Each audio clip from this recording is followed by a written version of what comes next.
ముందు చనిపోయిన భక్తులు తండ్రి దగ్గరికి వెళ్ళరు, వాళ్ళు పరదేశంలో ఉంటారని చెప్పదలుచుకున్నారు. అది నా శాస్త్రమే. నీ శాస్త్రం ఏంటి? స్వర్గానికి పోరని చెప్తే నువ్వు షార్ట్ కట్లో సువార్త చెప్తామని నువ్వు అనుకుంటున్నావు. పిల్లల దేవుడు ఎంతో ఆలోచించి బైబిల్లో రాశాడని ఆయన సన్నిధిలో నేను తెలుసుకున్నటువంటి సత్యం. ఒక్క మాట ధ్యానంలో ముందుకెళ్ళక ముందు దేవుడు నాకు నేర్పించిన మరొక విషయం చెబుతాను. సర్వశక్తి గల దేవుడు ఒక మాట మాట్లాడక ముందు, సర్వశక్తి గల దేవుడు ఒక మాట మాట్లాడక ముందు 7 సార్లు ఆలోచించి మాట్లాడితే మరి మనం ఎంత జాగ్రత్తగా మాట్లాడాలి? బోధకులమైన మనం నేర్చుకోవలసిన ముఖ్యమైన పాఠం నాలుక విషయంలో జాగ్రత్త. వాక్యము బోధించేటప్పుడు సభను చులకనగా ఎంచి ఒక మాట మాట్లాడదు.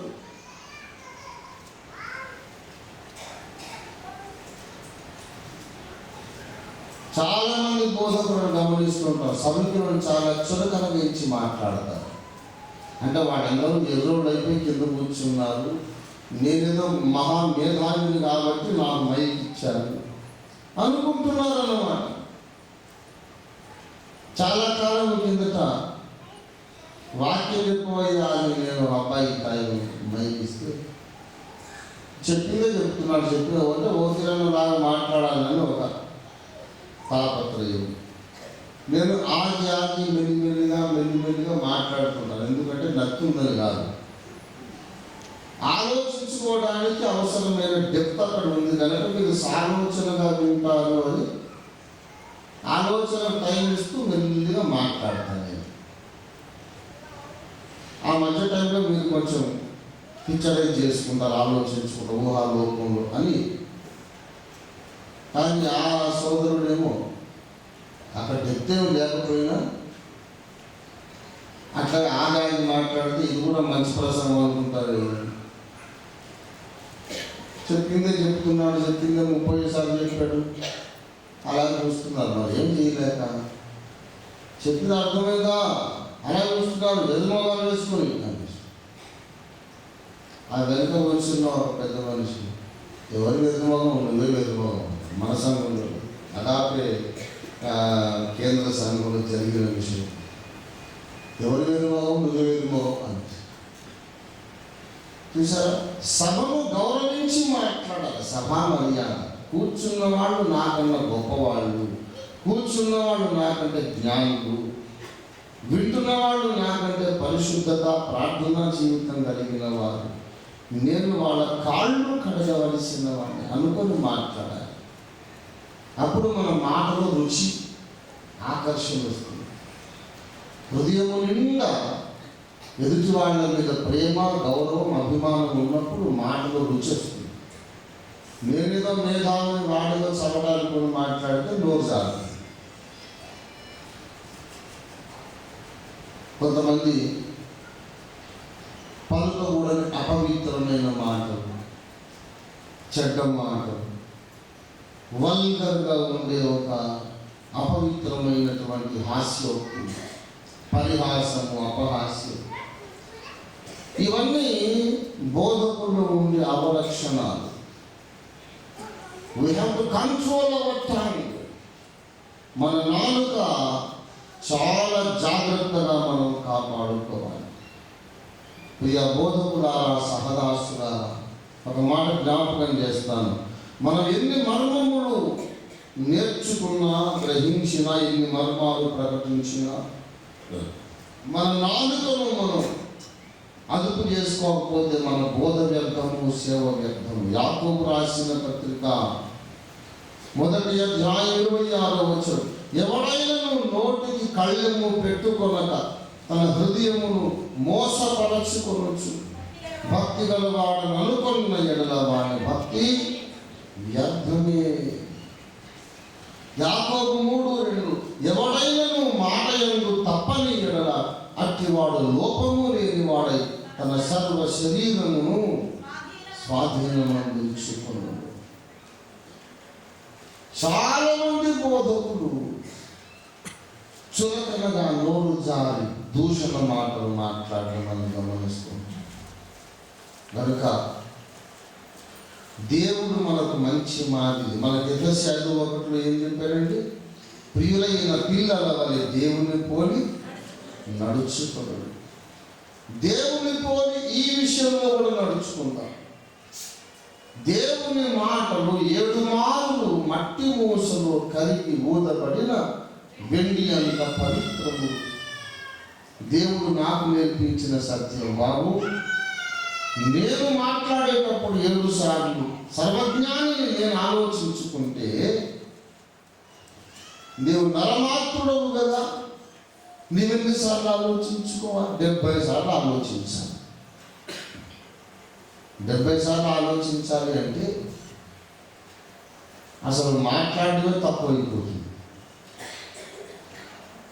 ప్రతి మాటకు ముందు 70 సార్లు ఆలోచించామనుకోండి, అప్పుడు ఇక మాట్లాడేటప్పుడు ఇంకా ఆలోచనే సరిపోతుంది. అందుకే జ్ఞాని ఎక్కువ మాట్లాడడు అంటాడు సొలొమోను. మౌనముగా ఉండుట జ్ఞాని లక్షణం. ముందు వెనుక ఆలోచన లేకుండా వసపోసిన పిట్టలాగా ఒకటే మాట్లాడడం మూఢుని లక్షణం.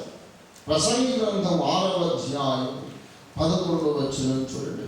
పలుకబడిన మాటలలో నిరర్ధకమైనవి చాలా ఉండు, వాటి వలన నరులకు లాభం.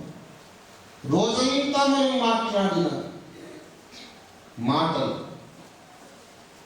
రికార్డు చేసి రాత్రి పడుకోకముందు విందాం. రోజంతా మాట్లాడిన మాటలు రికార్డు చేసి పడుకోకముందు విందాం. మీరే చేసుకోండి, ఎవరికి వాళ్ళే హోంవర్క్ చేయండి. ఆ మాట్లాడిన మాటలన్నీ ఒక దానిలో రాయండి. అవసరమైనవి అవసరం లేనివి కొట్టేసేది. చాలా సగానికి పైగా కొట్టాల్సి వస్తుంది. నేను నగరికల్లో సేవ చేసేటప్పుడు అక్కడ ఒక స్కూల్ టీచర్ ఉండేవాడు.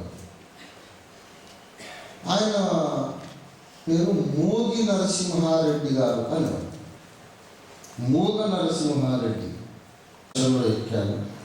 సూర్యాపేట విజయవాడ వైపు బస్సు వెళ్ళాలంటే వెళ్తుంది. ఇతను అక్కడ నిలబడ్డాడు కింద.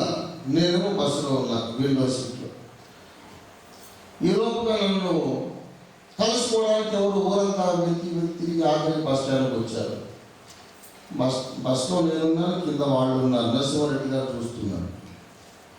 నేను వాళ్ళని చెయ్యి వెళ్ళొస్తున్నాను, వెళ్తున్నాను అన్నా. కిసుకుమని ఉంటాడు నరసింహారెడ్డి గారు. ఎందుకున్నా వేడో అనుకున్నాను. వాళ్ళు నిరాశగా చూస్తున్నారు అలా. ఆ అబ్బాయి మళ్ళీ వస్తాను అని మళ్ళీ కిసుక్కున్నాడు. తర్వాత నేను ఆలోచించుకున్నాను. వెళ్తున్నాను అంటే నవ్వాడు, మళ్ళీ వస్తానంటే ఎందుకు ఆలోచిస్తే ఈ 2 అవసరం లేని మాట. బస్సులో కూర్చున్నాడు, వెళ్తున్నానని చెప్పకపోతే వెళ్ళట్లేదేమో అనుకుంటాడా? బస్సు ఇంజన్ స్టార్ట్ అయి ఉంది, ఎక్కి కూర్చున్నాడు. చూడగానే ఏం తెలుస్తుంది? ఊరు వెళ్తున్నాడు అని తెలుస్తుంది. మరి వెళ్ళినవాడు మరి రాకుండా ఉంటాడా?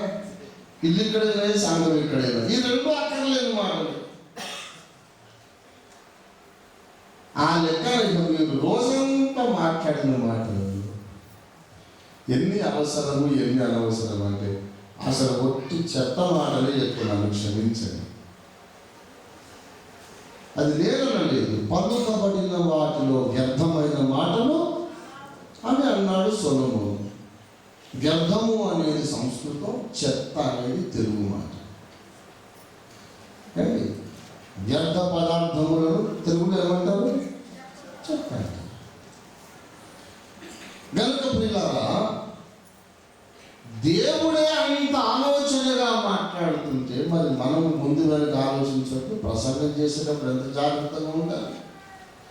భార్యతో మాట్లాడినా, భర్తతో మాట్లాడినా, స్నేహితులతో మాట్లాడినా, పిల్లలతో మాట్లాడినా జాగ్రత్తగా ఉండాలి. వెనక ముందు ఆచితూచి ఆలోచించి ఒక మాట.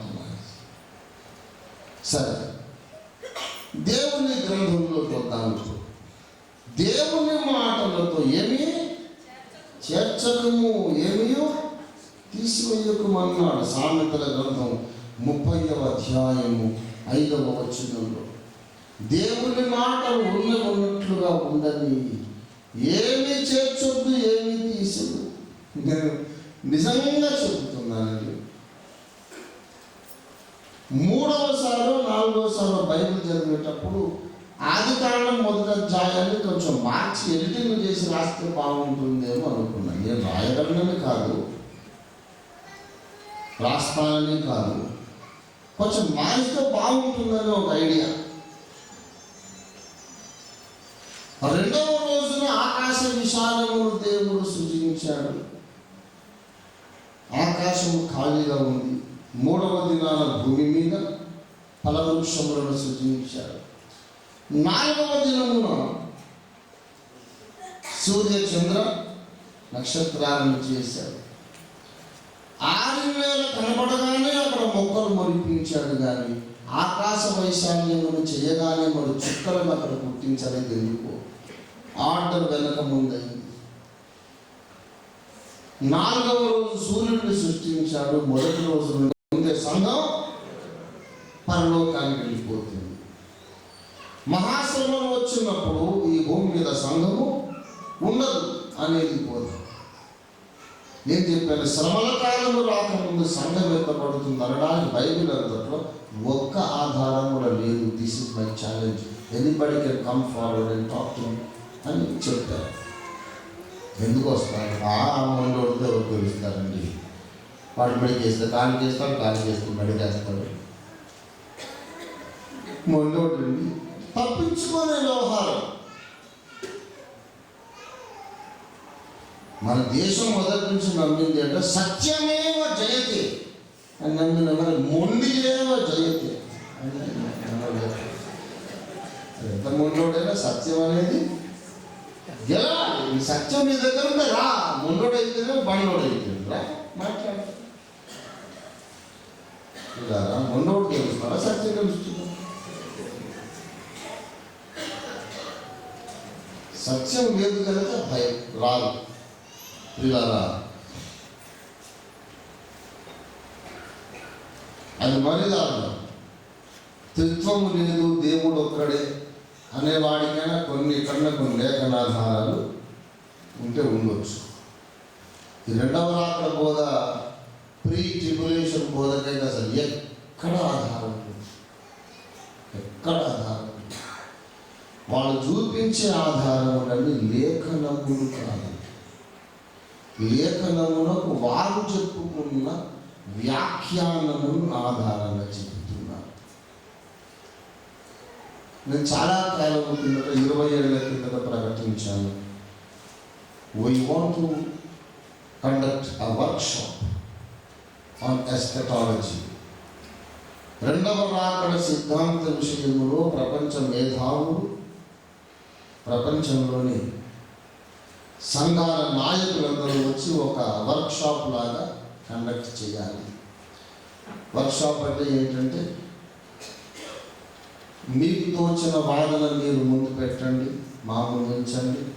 దాన్ని మేము వీలైతే ఖండిస్తాం, ఖండించలేకపోతే అంగీకరిస్తాం. మా వాదన మీ ముందు ఉంచుతాం, దానికి మళ్ళీ కౌంటర్ ఆర్గ్యుమెంట్ మీరు చెప్పండి, దానికి కౌంటర్ మేము వేస్తాం.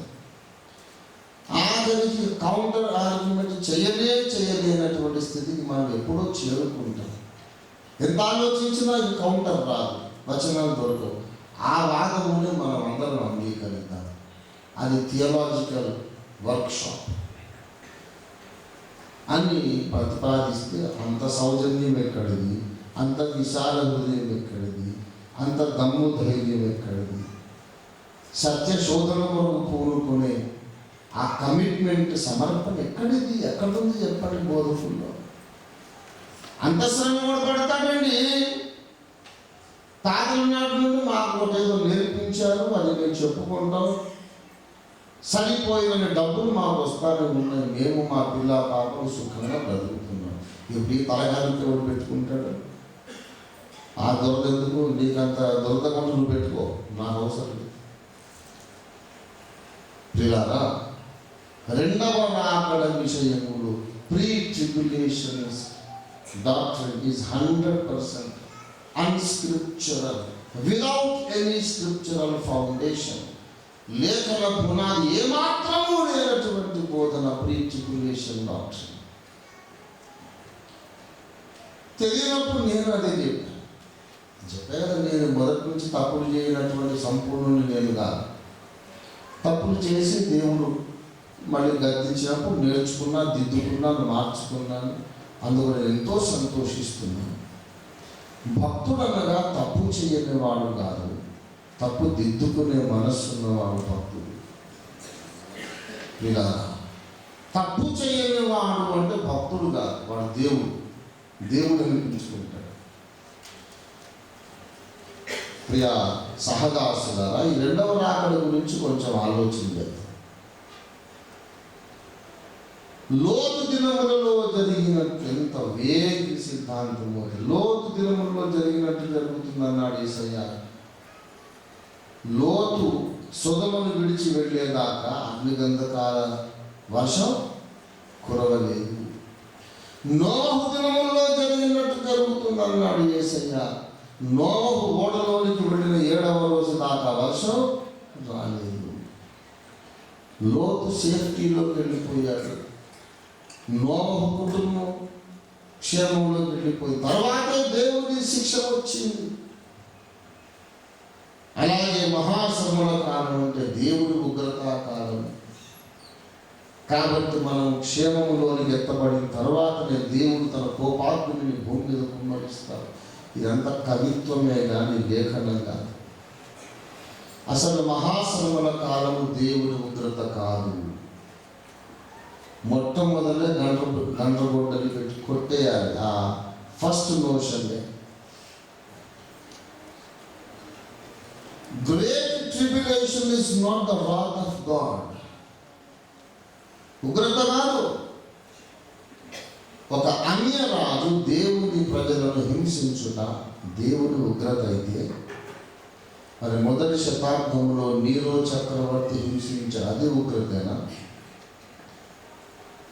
యేసుక్రీస్తును ప్రకటించకండి, నమ్మకండి, లేకపోతే పురులకు సింహాలకు ఆహారంగా వేస్తాను, సజీవ దహనం చేస్తాను, తలకాయలను చంపేస్తాను అన్నాడు. 1000 మందిని చంపేశాడు. అది దేవుని ఉగ్రత. మహాశ్రమల కాలం అంటే విశ్వాసులు తమ విశ్వాసము కొరకు, క్రీస్తునందు ఉన్న విశ్వాసము కొరకు శ్రమలు అనుభవించే కాలము మహాశ్రమల కాలం. మహాశ్రమల కాలం అంటే దేవుని శిక్షించడం కాదు, దేవుని ప్రజల మీద సాతాను కోపాన్ని ప్రకటించడం. దట్ ఈస్ నాట్ గాడ్స్ రాత్. రెండవది, నోవహు ఓడలోనికి వెళ్ళిన తర్వాతనే ఉగ్రత కుమ్మరించబడింది అంటున్నావు కదా, దానికి లేఖనం సెలవిచ్చింది. 2 పేతురు 3వ అధ్యాయం 9వ వచనంలో, ఆ నీళ్ల వలన అప్పుడున్న లోకము నీటి వరదలో, దయచేసి 7వ వచనం 6-7 వచనాలు, 2 పేతురు 3, 6, 7, ఆ నీళ్ల వలన అప్పుడున్న లోకము నీటి వరదలో మునిగి నశించెను. అయితే ఇప్పుడున్న ఆకాశమును భూమియు నాశనము జరుగు దినము వరకు అగ్ని కొరకు నిలువ చేయబడినవి. నోవహు కాలంలో వచ్చింది ఏమి ప్రళయము? జల ప్రళయం. అంత్యకాలంలో రాబోతుంది ఏం ప్రళయం? అగ్ని ప్రళయం. జల ప్రళయం కంటే ముందు నోవహు ఓడలోనికి వెళ్ళాడు. దాని ప్యారలల్ ఏంటి? అంత్యకాలంలో అగ్ని ప్రళయం రాకముందు మనము కూడా వెళ్ళిపోతాం. అగ్ని ప్రళయం రాకముందు మనం వెళ్ళిపోతాం అనేది వాక్యానుసారమే.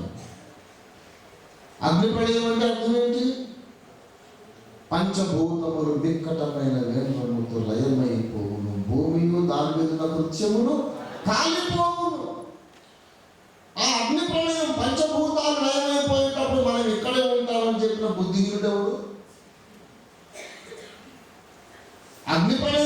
ఎప్పుడు ఉంటామని కాదు నేను చెప్పేది. అగ్ని ప్రళయం ఎప్పుడు వస్తుందంటే 1000 ఏళ్ల పరిపాలన తరువాత. జలప్రళయము రాకముందు 7 రోజులకు ముందు నోవహు ఓడలోకి వెళ్ళాడు. అగ్ని ప్రళయం రావడానికి 1007 సంవత్సరాలు, 1003.5 ఏళ్ళు, టు బి వెరీ ప్రిసైజ్. 1003.5 ఏళ్లకు ముందు క్రీస్తు సంఘం క్షేమస్థితిలోకి వెళ్ళిపోతుంది, మహిమలోకానికి వెళ్ళిపోతుంది. సంఘము మహిమలోకి వెళ్ళాక 3.5 ఏళ్ళు అయ్యాక 1000 ఏళ్ల పరిపాలన స్టార్ట్ అవుతుంది. 1000 ఏళ్ల పరిపాలన ముగించాక అగ్ని ప్రళయం వస్తుంది. కనుక నువ్వు చెప్పిన మాట ప్రకారం జలప్రళయం ఈజ్ ఈక్వల్ టు కొత్త నిబంధనలు అగ్ని ప్రళయం అనే వ్యాఖ్యానం వాళ్ళకి తెలియదు. వాళ్ళేమనుకున్నారు జలప్రళయం ఈజ్ ఈక్వల్ టు 7 ఏళ్ల మహాశ్రమల కాలం. ఎంత తప్పుడు వ్యాఖ్యానం. సరే, నువ్వు లోతు దినాలన్నావు, నోవహు దినాలన్నావు, ఏ వ్యాఖ్యానం అని చెప్పుకో. కానీ లోతు దినములలాగా జరగని, నోవహు దినాలలాగా జరగని. సంఘం ఎత్తబడేటప్పుడు మ్రోగే బూర పేరైతే ఆఖరి బూరని పౌరులను చెప్పాడుగా. అది 1000 ఏళ్ల పరిపాలనకు ముందు జరగనివ్వండి, 7 ఏళ్ల శ్రమల కాలానికి ముందు జరగనివ్వండి, ఈ రాత్రి జరగని, ఎల్లుండే జరగని, 1,00,000 ఏళ్ళ యాత్రమే జరగని. సంఘం ఎత్తబడే సమయంలో దేవుడు ఒక బూర ఊదిస్తాడు. ఆ బూర పేరు కడబూర. లోతు దినములు, నోవహు దినములు లాగా సంఘం ఎత్తబడుతుందని చెప్పిన సోదరుడా, నీ మాట ప్రకారం, నీ బోధ ప్రకారం ఈ రాత్రి రేపు సంఘం ఎత్తబడితే ఇప్పుడు మోగే బూర పేరు ఆఖరి బూరని చెప్పటం ఎలా న్యాయం అవుతుంది? 2వ రాకడ బోధకుడు 1 కొరింథీ 15:52 పట్టించుకో. ప్రీ ట్రిబులేషన్ రాప్చర్ డాక్టర్ ఎందుకు పుట్టిందంటే 1 కొరింథీ 15:52 పట్టించుకోలేదు కనుక శ్రమల కాలానికి ముందెత్తబడుతుందనే సిద్ధాంతం పుట్టింది. మరి మా సిద్ధాంతం ఎందుకు పుట్టిందంటే మేము లోతు దినాల్ని పట్టించుకున్నాము, నోవహు దినాల్ని పట్టించుకున్నాము, దానికి పేతురన్న చెప్పిన వ్యాఖ్యానాన్ని పట్టించుకున్నాం, పౌలు చెప్పినటువంటి మాట పట్టించుకున్నాం, 2వ రాకడను గురించి బైబిల్లో రాయబడ్డ ప్రతి ఒక్క మాట పట్టించుకున్నాం కనుక మేము ఈనాటి సిద్ధాంతంలో ఉన్నాం. Agape for Gospel Ministries has got a doctrinal stand which is 100% apostolic. 100% అపోస్తలిక బోధలో మనం ఉన్నాం. మన సిద్ధాంత బోధనలన్నిటికీ జీవనాడి, వెన్నెముక వంటి భావన ఏంటి చెప్పండి? బైబిల్లో రాయబడిన ఏ అక్షరమును కూడా మనం నిర్లక్ష్యం చేయడానికి వీలు లేదు. అందుచేత దేవదూతలు దిగొచ్చినా సరే వాళ్ళని కూడా అడుగుతాం. నువ్వేదో దగదగ మెరిసిపోగానే మాకు భయం లేదు, జాగ్రత్తగా ఒళ్ళు దగ్గర పెట్టుకొని లేఖనానికి అర్థం ఏంటో చెప్పంటాం. ఎవరికి భయపడం? బైబిల్కు భయపడతాం, వాక్యానికి భయపడతాం. అందుకే మనం సత్యము కొరకు పోరాడే సైనికులమైన ఇలా అంతముదనగా ఈ పోరాటం ఇలాగే కొనసాగిద్దాం. వాక్యాధారము చూపిస్తే, మన బోధ తప్పని వాక్యాధారముతో నిరూపిస్తే, ఒక చిన్న పిల్లోడు చెప్పినా మన బోధ దిద్దుకుందాం. వాక్యాధారము చూపకుండా మొండి వాదన చేస్తే దేవదూత చెప్పినా మనం వినడానికి వీలు లేదు. ఇంతకాలం వాక్యానుసారమైన సిద్ధాంతములు కొనసాగాయి. ప్రభు వచ్చేదాకా అలాగే కొనసాగుదాం. సర్వ ప్రపంచమును ఈ అవగాహన కిందికి తేవడానికి తుది వరకు పోరాడదాం. దేవుడు మనకు సహాయం చేయగా ప్రార్థన చేస్తున్నాం. ప్రార్థన.